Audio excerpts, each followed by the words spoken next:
The blood on Thomas Lawson's hands had long since dried as he trudged through the rugged terrain of Nebraska Territory, 1867.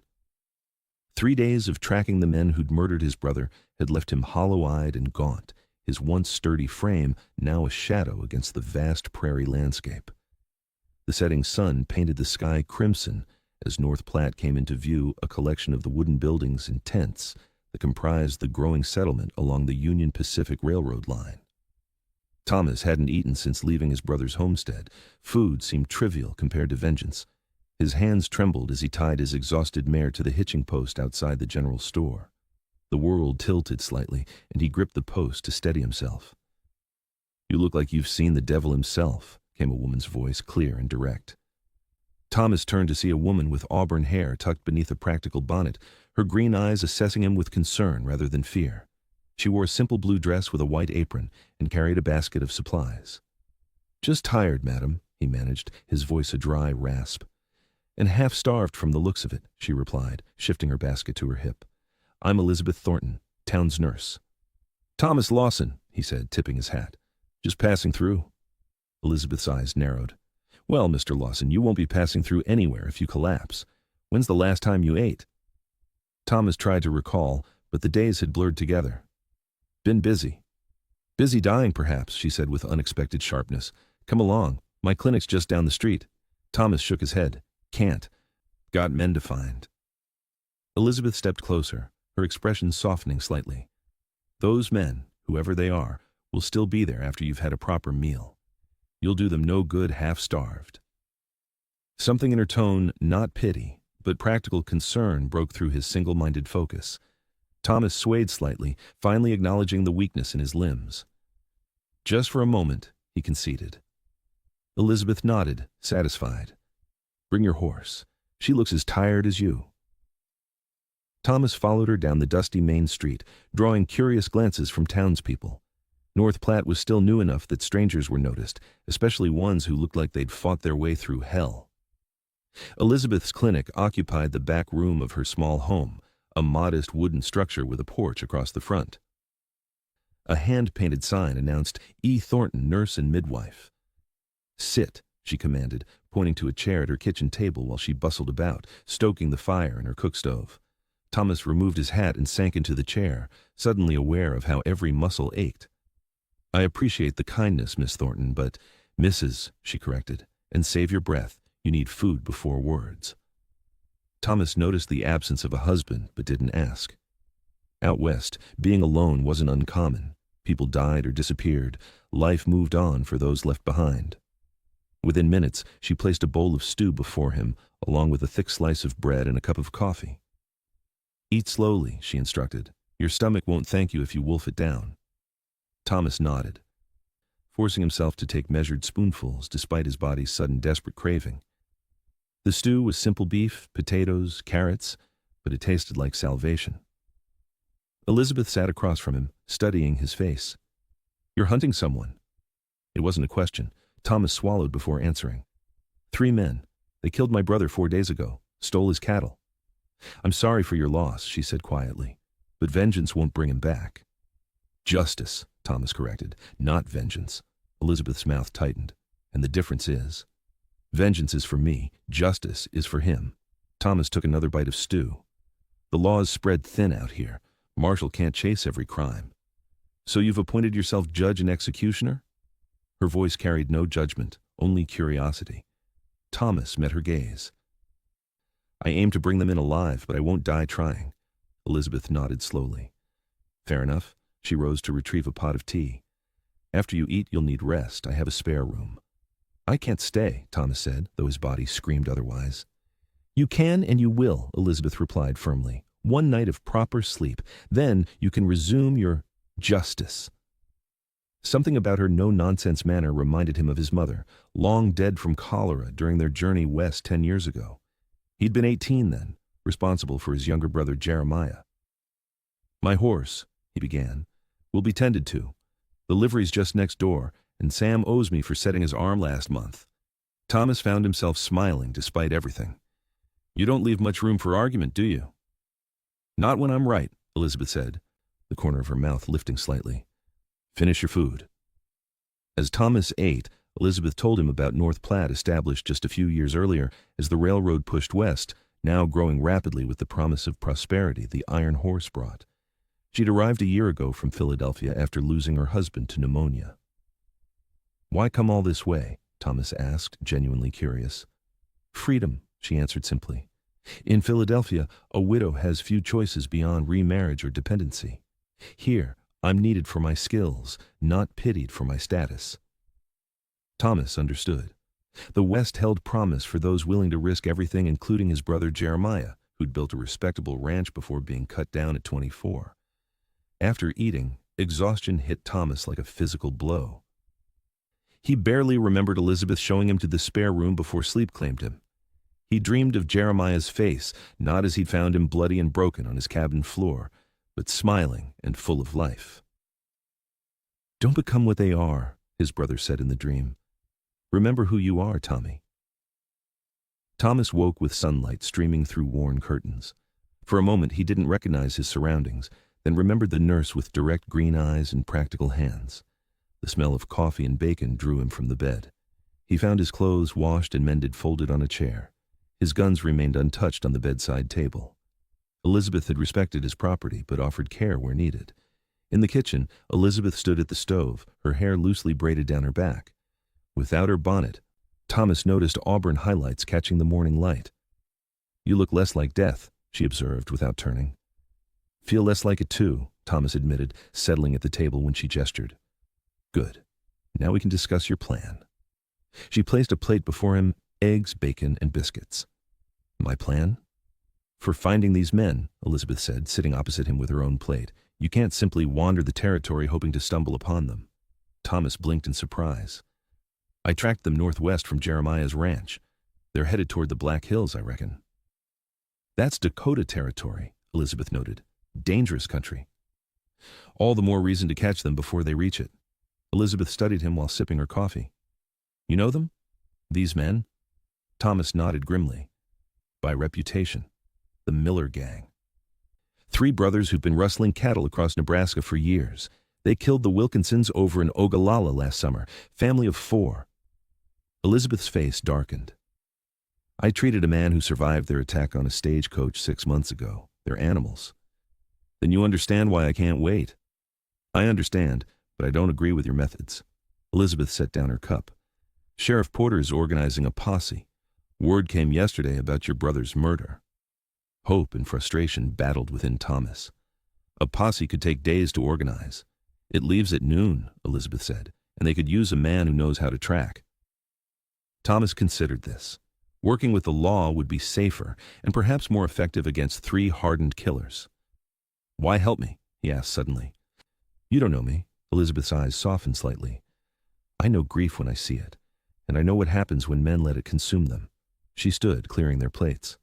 "Besides, North Platte needs good men. Too many pass through without putting down roots." There was something in her voice, a loneliness perhaps, that resonated with Thomas. Since their parents' deaths, Jeremiah had been his only family. Now, he was truly alone. "I'll speak with the sheriff," he decided. Elizabeth nodded, satisfied. "Good. Sheriff Porter is fair but firm. He won't tolerate vigilante justice, but he respects competence." As Thomas prepared to leave, Elizabeth handed him a small bundle wrapped in cloth. "Food for the trail," she explained, "and some medical supplies. Men on posies are rarely careful." Their hands touched briefly during the exchange, and Thomas felt an unexpected warmth spread through his chest. "Thank you, Mrs. Thornton, for everything." "Elizabeth," she corrected. "And you can thank me by returning alive, Mr. Lawson." "Thomas," he replied with a small smile. "Thomas, then." She held his gaze. "Good hunting." Sheriff Porter was a weathered man in his 50s with a silver star pinned to his vest and eyes that had seen too much violence. He listened to Thomas's account of discovering his brother's body and the tracks he'd followed. "Miller Gang's been a thorn in my side for 2 years, Porter said, examining a map spread across his desk. "Your tracking skills could be valuable, but I need your word you'll follow my orders." "You have it," Thomas agreed. "Justice is what matters, not who delivers it." The posse assembled at the appointed hour, 8 men, including Thomas and the sheriff. They were a mixed group. 2 railroad workers, a blacksmith, a former soldier, a cattle rancher, and 2 shopkeepers who looked less comfortable with the rifles they carried. As they prepared to ride out, Thomas spotted Elizabeth outside her clinic, watching the gathering. On impulse, he guided his mare toward her. "Remember what I said about returning alive," she said when he approached. "I remember," Thomas replied. "I owe you another meal at least." A small smile touched her lips. "At least?" Something unspoken passed between them, a connection neither had anticipated. Thomas touched the brim of his hat in farewell and rejoined the posse. For 3 days, they tracked the Miller gang through increasingly difficult terrain. Thomas's skill proved invaluable as they followed signs most men would have missed: broken twigs, displaced rocks, a campfire carefully disguised but not invisible to experienced eyes. On the 4th day, as they approached the border of Dakota Territory, they spotted smoke from a campfire in a sheltered ravine. "That's them," Sheriff Porter whispered as they dismounted and secured their horses. "We approach on foot from different directions. Remember, I want them alive if possible." Thomas was assigned to approach from the eastern ridge with the former soldier, a taciturn man named Davis. As they crept toward the ravine, Thomas felt a strange calm. This wasn't about vengeance anymore, it was about preventing the Millers from hurting others. The ambush was executed with precision. The Miller brothers, caught unprepared, reached for their weapons, but found themselves surrounded and outgunned. "Drop your guns," Sheriff Porter commanded. "You're wanted for murder and cattle rustling." The oldest Miller, a bearded man with cold eyes, spat on the ground. "We ain't hanging for no cattle." What happened next unfolded in seconds. The Millers drew despite the odds. Gunfire erupted from all sides. Thomas took aim at the youngest Miller, who swung his pistol toward Davis. Thomas's shot caught the outlaw in the shoulder, sending him sprawling. When the smoke cleared, 2 Miller brothers lay dead. The youngest, wounded but alive, was quickly disarmed and bound. Thomas felt no satisfaction, only a hollow relief that it was over. As they prepared the bodies for transport and secured their prisoner, he found himself thinking of Elizabeth, her steady hands, her direct gaze, and the wisdom in her words. The return journey to North Platte took 2 days. One posse member had been wounded not seriously, thanks to the medical supplies Elizabeth had provided. Thomas tended the man's injury with unexpected skill. "You've done this before," Sheriff Porter observed. Thomas nodded. "Army medic taught me during the war. Said knowledge was as important as bullets." When they rode into town, a crowd gathered to witness justice delivered. The surviving Miller brother would face trial, then, almost certainly, the gallows. Thomas searched the onlookers for auburn hair and green eyes. Elizabeth stood outside her clinic, watching the procession. Their eyes met across the distance, and she nodded was acknowledgement, approval, perhaps something more. After delivering a statement to the sheriff, Thomas found himself walking toward her clinic as if drawn by an invisible force. Elizabeth was waiting on her porch. "I hear you brought one back alive." "Tried for all 3, Thomas admitted. "They chose otherwise." "And you? How are you feeling?" The question caught him off guard. No one had asked about his feelings since Jeremiah died. "Empty," he answered honestly. "Like I expected something to change when it was done." Elizabeth nodded. "Grief doesn't work that way. It lingers, changes shape, but never truly disappears." "Voice of experience?" "Yes." She gestured to the chair beside her. "Sit. You look tired." Thomas sat, removing his hat. "I'm leaving tomorrow." "Jeremiah's ranch needs tending." Elizabeth's face revealed nothing, but her hands tightened slightly on her apron. "Where is it?" "About 40 miles southwest. Good land. He built it up from nothing." They sat in comfortable silence as the sun began its descent. Finally, Elizabeth spoke. "North Platte could use a doctor." Thomas looked at her, confused by the apparent change of subject. "I'm no doctor." "But you have medical knowledge. Sheriff Porter mentioned how you tended to Mr. Wilson's wound." She met his gaze directly. "I'm overwhelmed with patients. The railroad brings new people daily." Understanding dawned slowly. "Are you offering me a position, Mrs. Thornton?" "I'm suggesting a possibility, Mr. Lawson." Elizabeth's cheeks colored slightly. "Your brother's ranch is close enough that you could manage both, perhaps. With help." The proposition hung between them, not just employment, but a lifeline back to something resembling normalcy. "I'd need to think about it," Thomas said carefully. Of course, Elizabeth stood. Dinner is almost ready. You're welcome to stay.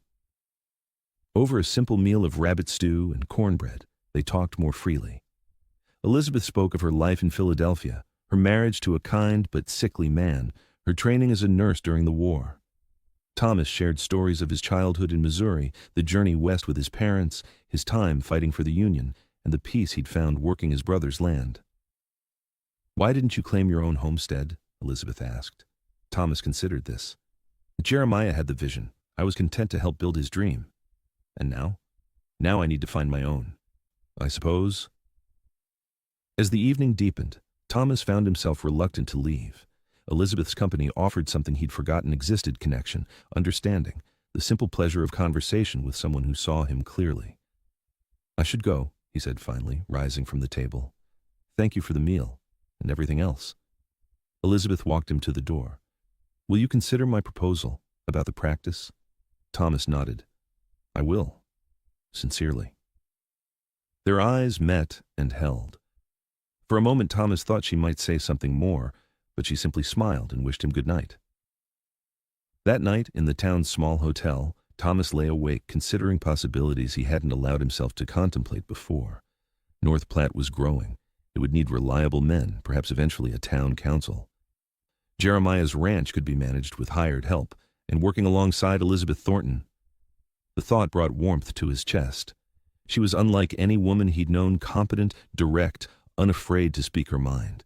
She'd seen him at his lowest moment and offered not pity, but practical help.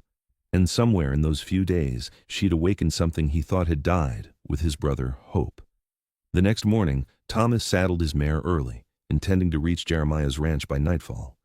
As he prepared to leave, he saw Elizabeth emerging from her clinic, already dressed for the day's work. He guided his horse toward her. Good morning. You're leaving, she observed, neither question nor accusation. Need to check on the ranch. Make arrangements. Elizabeth nodded. Safe journey, then. Thomas hesitated, then spoke the words forming in his mind. I'd like to accept your proposal. About helping with your practice. Surprise and pleasure brightened her face. You would. I need time to settle Jeremiah's affairs, maybe 2 weeks. Then I could return, perhaps find lodgings in town. There's a small house for sale next to the livery, Elizabeth said quickly, then blushed at her eagerness. If you were interested. Thomas smiled, the first genuine smile since finding his brother. I'll inquire when I return. Their farewell carried the weight of promise rather than finality. As Thomas rode south, his grief remained but no longer consumed him. Ahead lay not just obligation to his brother's memory, but possibility, a new purpose, perhaps even a new beginning. Jeremiah's ranch stood empty but intact. The cattle safe in their pasture thanks to a neighboring rancher who'd promised to check on them. The house itself was modest, but well built. 2 bedrooms, a kitchen, and a small parlor. Thomas spent days cleaning away the evidence of violence, repairing the door the millers had broken, and tending to neglected chores. Each night he sat on the porch and contemplated his future. On the 10th day, a rider approached Sheriff Porter, dusty from the trail. Lawson, he greeted, dismounting. Thought I'd check on you. Trial's set for next month. Thomas offered coffee, and they sat discussing the case against the surviving Miller brother. The evidence was overwhelming. Justice would be served. Town's talking about you, Porter mentioned casually. Nurse Thornton says you might join her practice. Thomas nodded. If things work out, Porter smiled knowingly. She's a fine woman. Saved more lives than most doctors I've known. Turned down 3 marriage proposals since arriving, from what I hear. The information shouldn't have mattered, but Thomas found himself pleased. I respect her independence. Good man, Porter finished his coffee. North Platte needs steady folk, too many drifters and opportunists. When Porter departed, Thomas made his decision. He would keep the ranch Jeremiah's dream, but hire a capable foreman to manage daily operations. His own future lay in North Platte, working alongside Elizabeth Thornton. 2 days later, Thomas rode into town with his essential belongings packed in saddlebags. The house beside the livery was small but sound, its owner eager to sell to a respectable buyer. By sunset, Thomas Lawson was a property owner in North Platte, Nebraska territory. He found Elizabeth treating a child with a broken arm, her hands gentle but sure as she set the bone. She looked up when he entered, surprise giving way to a warm smile that reached her eyes. "You're back early," she observed, finishing the splint. "Finished what needed doing," Thomas replied. "Bought the house by the livery." Elizabeth's smile widened. "Then you're staying?" "I am," he confirmed, "ready to start whenever you are." That evening, they shared a meal at the town's small restaurant, discussing their arrangement. Elizabeth would continue midwifery and treating women and children. Thomas would handle men's ailments and injuries. They would share the clinic space, but maintain separate living quarters. "Propriety matters in a small town," Elizabeth explained pragmatically. Thomas agreed, though he found himself increasingly drawn to the widow with capable hands and thoughtful eyes. But he respected her position and the reputation she'd built. Their partnership would be professional, at least for now. As summer turned to fall, Thomas settled into North Platte life. He visited the ranch weekly, supervising the foreman he'd hired, a reliable man with a family of his own. In town, he established himself as a skilled healer, particularly adept with injuries common among railroad workers and cowboys. His partnership with Elizabeth evolved naturally. They developed an unspoken language of shared glances and complementary movements when working together. Patients often commented on how seamlessly they functioned as a team. One October evening, as they finished treating a railroad worker's crushed hand, Elizabeth paused while washing bloodied instruments. "You've changed," she observed quietly. Thomas looked up from his notes. "How so?" "When you first stumbled into town, there was nothing but grief and rage in your eyes." She dried her hands carefully. "Now there's peace." Thomas considered this. "I found purpose again. Thanks largely to you."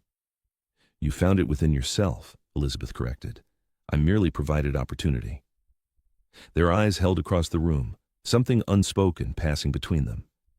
Thomas had grown to admire everything about Elizabeth: her competence, her kindness beneath a practical exterior, her quiet strength. But he'd never pushed beyond professional boundaries, uncertain whether she wanted more. The moment was interrupted by a knock at the door, a rancher with a gashed leg from a barbed wire fence. By the time they finished treating him, the personal conversation was forgotten. As winter approached, Thomas received word that the surviving Miller brother had been convicted and sentenced to hang. He felt no satisfaction, only a sense of closure. When he told Elizabeth the news, she simply nodded and squeezed his hand briefly. "Jeremiah can rest now," she said softly. "Yes," Thomas agreed, "and perhaps I can truly begin living again." The first snow of winter transformed North Platte into a landscape of white and gray. The railroad continued operating despite the weather, bringing a steady stream of patients suffering from cold-related ailments and injuries.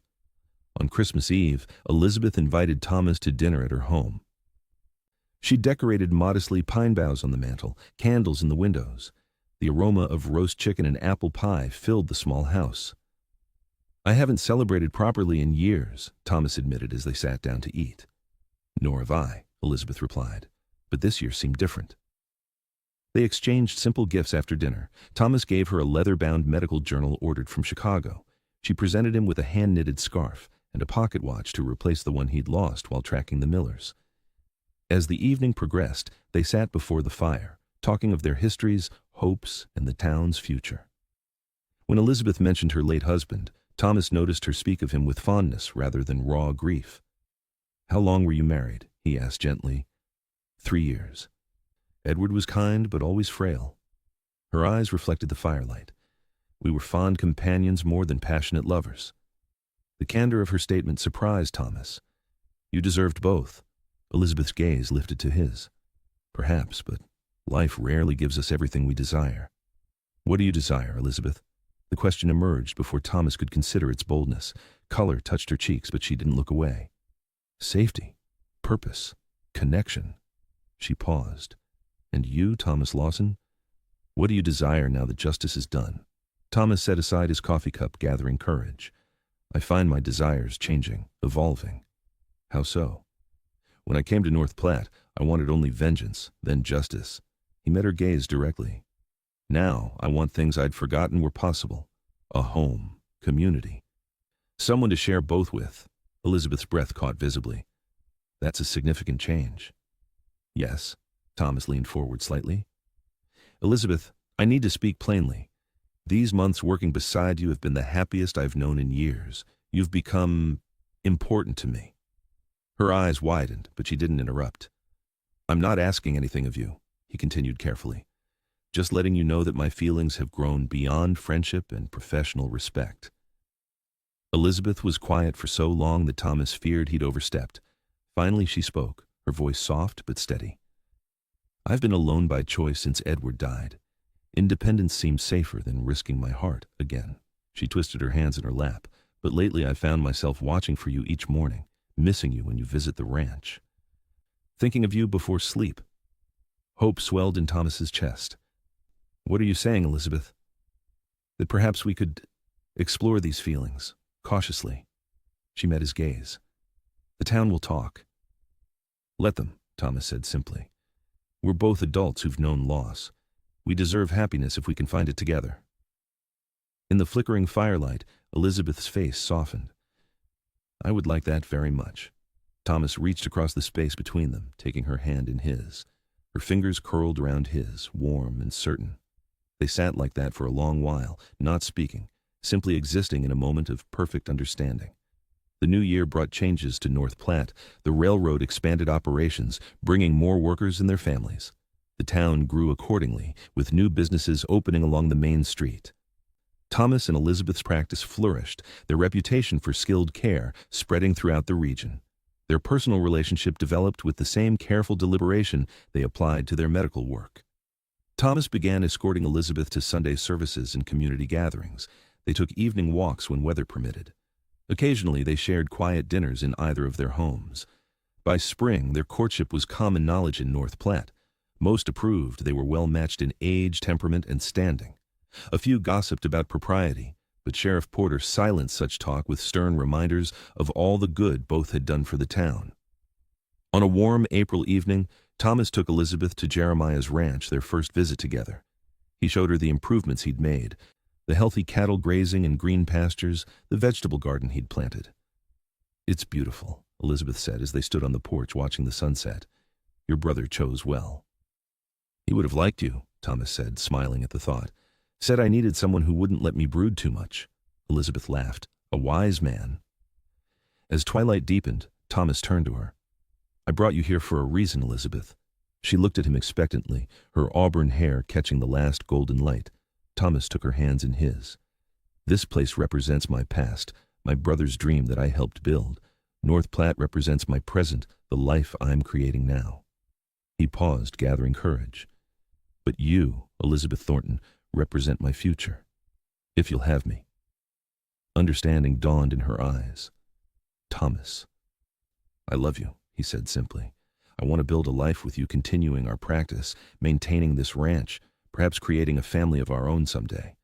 I'm asking if you'd consider becoming my wife." Elizabeth's eyes filled with tears, but her smile was radiant. "Yes," she whispered. "I love you too, Thomas. Yes, I'll marry you." Their kiss was gentle at first, then deepened with months of restrained emotion finally finding expression. When they parted, both were breathless and smiling. "We should wait until summer," Elizabeth said practically. "Give us time to prepare properly." Thomas nodded, content with any timeline as long as their future was assured. "Whatever you wish. Though the house by the livery is small for 2 practices and a marriage.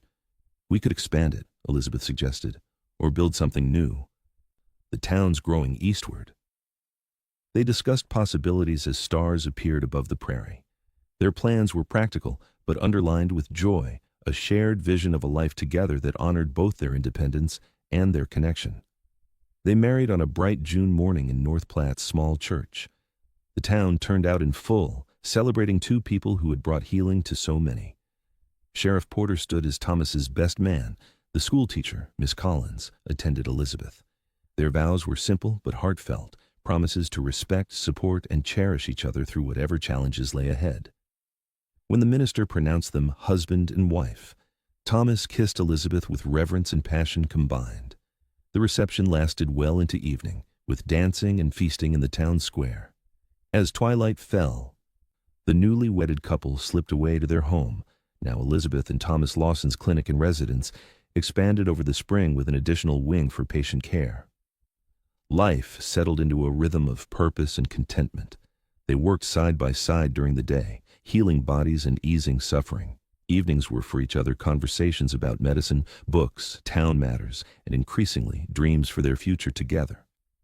In autumn, they traveled east to Philadelphia so Thomas could meet Elizabeth's remaining family, an elderly aunt and 2 cousins. They welcomed him warmly, especially when Elizabeth revealed she was expecting their first child in spring. "I wasn't certain until now," she explained when Thomas expressed surprise at the news. "I wanted to be sure before sharing our joy." Thomas was overcome, gathering his wife in his arms. "A child," he whispered against her hair. "Jeremiah would be so pleased." They returned to North Platte in time for winter, making preparations for the baby while maintaining their busy practice. Thomas hired an assistant, a young man eager to learn medicine to help with male patients when Elizabeth's time approached. As Elizabeth's pregnancy progressed, Thomas found himself increasingly protective, ensuring she rested and ate properly between patients. "You're fussing," she chided one evening as he insisted on preparing dinner, despite her protests that she felt perfectly well. "You tended me when I was half-starved and grief-stricken," Thomas reminded her. "Allow me to return the favor while you carry our child." Elizabeth relented with a smile. "I suppose turnabout is fair play." Their son was born on a clear April morning in 1869, exactly 1 year after Thomas proposed. They named him Jeremiah Edward Lawson, honoring both their pasts while celebrating their future. "He has your eyes," Elizabeth murmured as they admired their newborn. "And your determined chin," Thomas replied, marveling at the perfect tiny face. North Platte continued to grow around them as Nebraska achieved statehood. Their practice expanded to include a small hospital wing where more serious cases could recuperate. Thomas's ranch prospered under capable management, providing financial security as their family grew. A daughter, Margaret Rose, joined their family 2 years after Jeremiah. She arrived during a blizzard, with Thomas delivering his own child while snow piled against the windows. Elizabeth declared her a true frontier woman from her first breath. Through the years that followed, Thomas and Elizabeth Lawson became pillars of North Platte society. They weathered droughts, harsh winters, and economic downturns. They celebrated weddings, births, and community triumphs. They mourned losses together, drawing strength from their partnership. On their 10th anniversary, Thomas took Elizabeth back to the ranch where he'd proposed. Their children explored the property while they sat on the porch swing he'd built years before. "Do you ever regret it?" Thomas asked suddenly. "Marrying me? Staying in Nebraska when you could have returned east?" Elizabeth turned to him, surprise in her green eyes still bright, though fine lines now framed them. "Never, not for a single moment." "Nor I," Thomas said, taking her hand. "That day you found me half-starved and consumed with vengeance. You saved more than my body, Elizabeth. You saved my soul." "We saved each other," she corrected, leaning against his shoulder, "and built something beautiful together." As sunset painted the prairie gold, they sat in comfortable silence, watching their children chase fireflies in the gathering dusk. From grief and loneliness had emerged a love that sustained them both, a partnership forged in hardship and strengthened through joy.